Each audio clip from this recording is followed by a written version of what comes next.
raha iverenantsika kosa ny fanehoan-kevitra mahakasika ny fampihavanam-pirenena vao nanomboka dia nisy ny lesoka amin'ny fampihavanam-pirenena notarian'ny FFKM hoy ny fanehoan-kevitra ny docteur Jean-Louis Robinson filohan'ny antoko politika havana nambarany ity farany moa fa tokony ireo candidat mpifaninana tao anatin'ny fifidianana filoham-pirenena sy ny fifidianana solombavam-bahoaka no handray anjara ao anatin'izany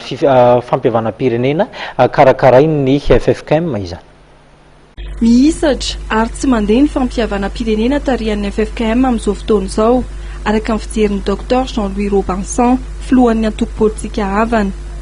Ho azy dia hatrany am-piandohana nefa tsy neto ny fomba nitondrana fampihavanam-pirenena. Araka ny fanazavana netony tsy tokony janona tamin'ny filoham-panjakana dimy ny fampiresahana fa tokony mendanja ny kandidat mpifaninana tao anatin'ny fifidianana filoham-pirenena sy solombavam-bahoaka tamin'ny taona 2014. Le fomba nanaovana an'le fampihavanam-pirenena mihitsy rehefa tsy nety hatrany amin'ny voalohany satria raha ny denena moa teto amintsika dia nisy an'ireny fifidianana ireny hoe ialana amin'ny krizy dia no natao ny fifidianana ialana amin'ny krizy dia voafidy ny président Hery Rajaonarimampianina hoe izy zany ny iala amin'ny krizy izy ny mifaninana taminy teo fa dia nisy mpifaninana maromaro teo. Ary raha tamin'ny premier tour moa nijerena 15% ny vatoaziny ireo miaraka amin'izao fotoana izao amin'ny ekipanay zany dia 85% ireo zany no tokony fiverako azy niaraka nanao ny famolavolana ny fihavanam-pirenena fa tsy ireo teo aloha zay tsy nanaraka tsy nanao fifidianana tsy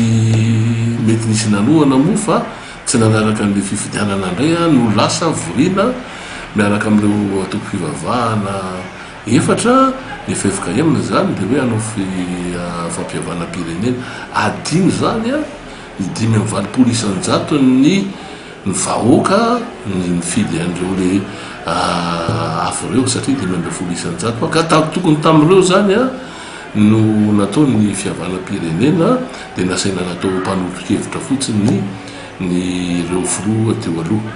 Miantso ny sin'ny firaisankina-pirenena ny docteur Jean-Louis Robinson firaisankina izay nisoritany fa tokony miainga amin'ny tsirairay mihitatra amin'ny fiarahamonina sy ny firenena. Ny solidarité nationale dia afaka manomboka amin'ny tsirairay avy izany hoe ireo zay manana zay manan-kevitra sy zay olana eo amin'ny tokotaninao ary dia efa tokony hifanampy ny malagasy tokony irahina amin'ny malagasy zay manana tokony hanampy ny tsy manana ary ireo tsy manana tokony hiezaka ary antany-hevitra sy hanao asa tsara fa tsy hoe irona indray any amin'ny fangalarana sy any amin'ny hoe any amin'ny zavatra tsy mety na any amin'ny fitorana fifohana zavatra mahadonelona na fisotroana toka zany rehetrarehetra zany dia firaisankina-pirenena zany dia manomboka amiko aminao hiaraka irahintsika